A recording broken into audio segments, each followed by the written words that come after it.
Oke, Assalamualaikum warahmatullahi wabarakatuh. Hai murid-murid SMP telu sing nganggo buku reksa basa dina iki awake dhewe kate ngrekap apa sing wis disinaoni sasuwene pas sinaon wingi. Oke, sing pertama bab unggah-ungguh. Unggah-ungguh ki apa? Unggah-ungguh ki patrap sikap. Jadi ketika sampean berbicara menggunakan bahasa Jawa, maka harus ada sikap yang mengikutinya.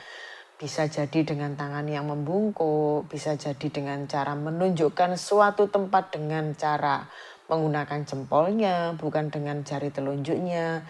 Bisa misalnya sambil berbicara tangannya ngapu rancang di depan, itu adalah unggah-ungguh ya.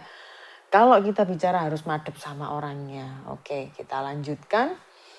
Gunane unggah-ungguh iku apa? Kanggo ngajeni wong liya. Jadi pada saat kita berbicara kita harus menghargai orang lain. Kepada siapa? Orang lain yang bagaimana? Yang lebih tua. Ini luwih sepuh ya. Yang lebih tua. Kemudian luwih duweni pangkat orang yang memiliki jabatan. Duweni jabatan, kemudian dulur sing pancen kudu diajeni banget. Saudara yang memang harus benar-benar dihormati. Misalnya kita punya saudara, dia punya misalnya dia menjadi gubernur, presiden, bupati ya harus dihormati. Lalu pada saat kita berbicara menggunakan unggah-ungguh atau sikap yang sopan santun pada saat berkata dalam bahasa Jawa, kata-kata atau kalimatnya harus bagaimana? Ya harus mengikuti ragam basa Jawa atau tataran dalam bahasa Jawa. Tataran yang pertama adalah ngoko lugu.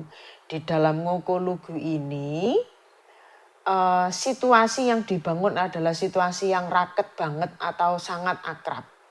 Suasananya santai atau tidak formal, iki orang formal. Terus bosone nganggo basa andap. Basa andap itu basa yang paling bawah ya.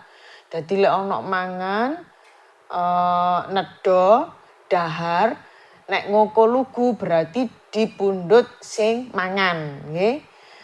Basane nganggo basa andap. Terus nek nuduhake panggonan, sampean bisa nganggo driji panuduh atau jari telunjuk ndak apa-apa. Karena bagi orang dekat itu kita menggunakan jari yang mana aja untuk menunjukkan arah itu bisa diterima karena sudah sama-sama kenal. Nah, setelah ngoko lugu, kita langsung lawankan dengan kromo alus ya.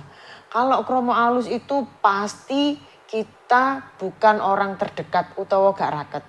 Suasananya harus formal, harus resmi karena kita tidak begitu akrab dengan orang itu. Dan harus menggunakan bosone kudu boso kromo inggil. Kromo inggil itu yang mana? Kalau ada tataran mangan, nedo, dahar, inggil itu yang dahar. Kalau dia menunjukkan sebuah arah atau tempat, maka dia pasti akan menggunakan jempol. Seperti begini, ya. Monggo gitu. Kemudian ada ngoko alus. Ngoko alus ini sengaja dilawankan dengan kromo lugu. Mengapa? Karena ngoko alus ini nanti ngoko, bosone boso ngoko dicampur karo kromo alus. Kalau yang kromo lugu ini nanti dikramakno tapi kramane nganggo kromo madya. Sekarang kita ke ngoko alus dulu. Ngoko alus itu ada bagian dari kalimat itu yang dirubah menggunakan basa kromo. Jadi lek umpamane kanggo simbah utawa bapak mangan gak pantes, jadi bapak dadi wae dadi dahar. Ing meja mangan begitu. Bapak dahar ing meja mangan, hanya daharnya saja, meja mangane gak usah dikramakne. Tapi kalau kromo lugu ini dikramakne tapi kramane kromo madya. Yang mana madya itu? Kalau ada tataran mangan, nedo, dahar, nek madya itu berarti nedo. Jadi tinggi sekali tidak, rendah sekali juga tidak. Suasanane opo? Raket tapi tidak melebihi rakete ngoko alus. Ya, lebih raket ngoko alus. Kemudian kromo lugu ini lebih ngajeni dibandingkan ngoko alus. Jadi kalau ngomong keakraban, ngoko alus itu lebih akrab. Kemudian kromolugu itu kurang akrab. Dekat tapi tidak begitu akrab seperti akrabnya ngoko alus. Sedangkan dari sisi menghargai utawa menghormati utawa ngajeni itu kromolugu itu lebih ngajeni, lebih menghormati dibandingkan ngoko alus. Tapi dua-duanya ini digunakan untuk berbicara dengan orang yang sebetulnya akrab, tetapi kita wajib untuk tetap menghormati. Nah, biasanya ini dilakukan kepada saudara kita yang dia punya jabatan. Gitu. Jadi keakraban terjaga, tapi sopan santun juga tetap dijaga. Gitu. Kita lanjut ke berikutnya. Nah, sandangan swara.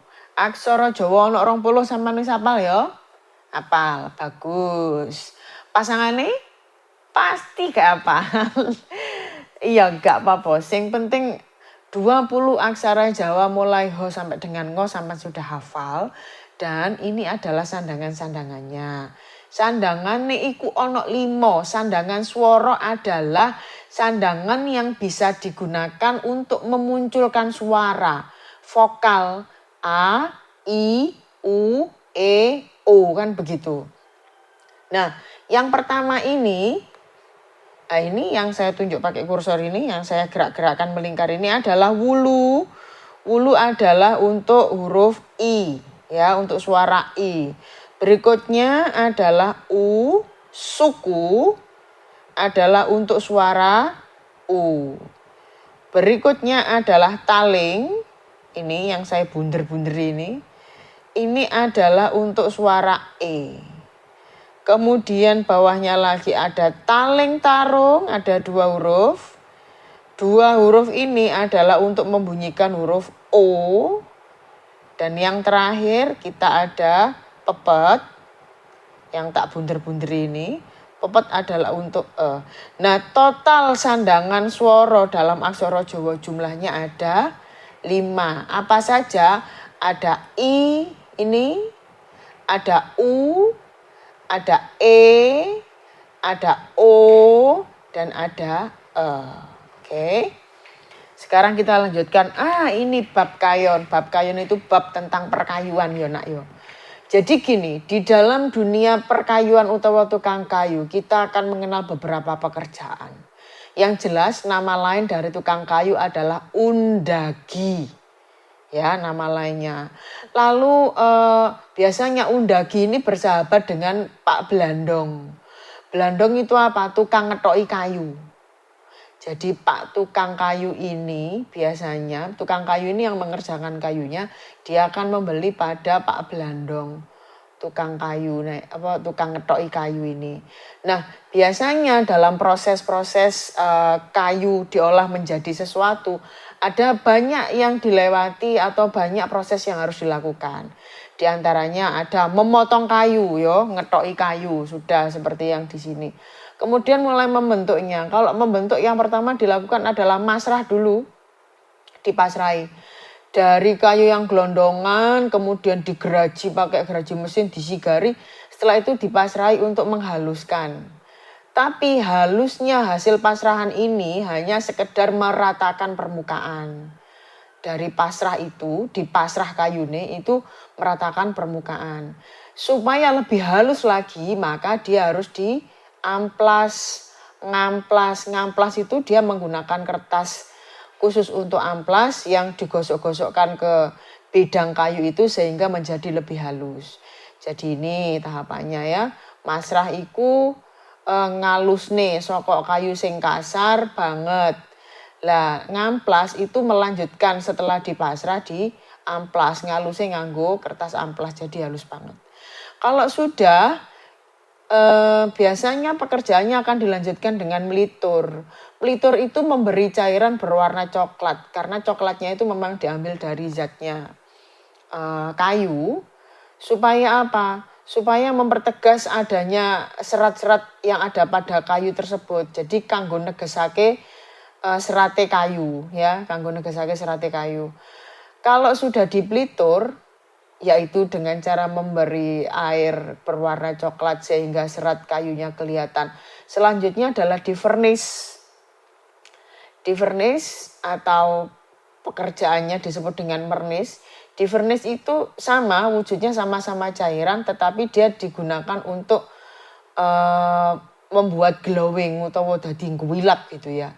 Cairannya tidak berwarna ini, cairannya pasti bening karena dia untuk melapisi paling luar supaya kelihatan jadi bening. Nah, sekarang kita ke olah tetanen utawa bagaimana bercocok tanam atau bertani. Kita semua tahu bahwa kalau kita bertani pasti ada proses tandur. Ya, ditanam karo mundur. Kalau sudah biasanya di sana juga ada proses seperti ini, ngluku. Kamu kalau ngluku mengenalnya adalah membajak sawah. Nek nang basa Jawa iso ngluku, iso nyingkal, iso nggaru gitu ya. Nah, di sini ada juga aktivitas untuk cabut-mencabut. Kalau dia mencabuti rumput di antara tanaman, maka dia dinamakan dadak.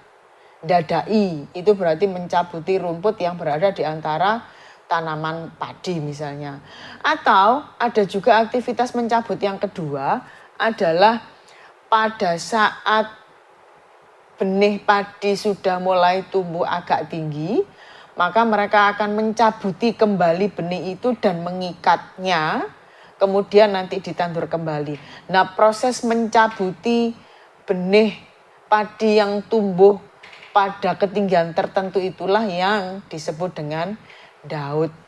Gitu ya nak ya, rekapan pembelajaran kita hari ini. Terima kasih, selamat belajar. Assalamualaikum warahmatullahi wabarakatuh.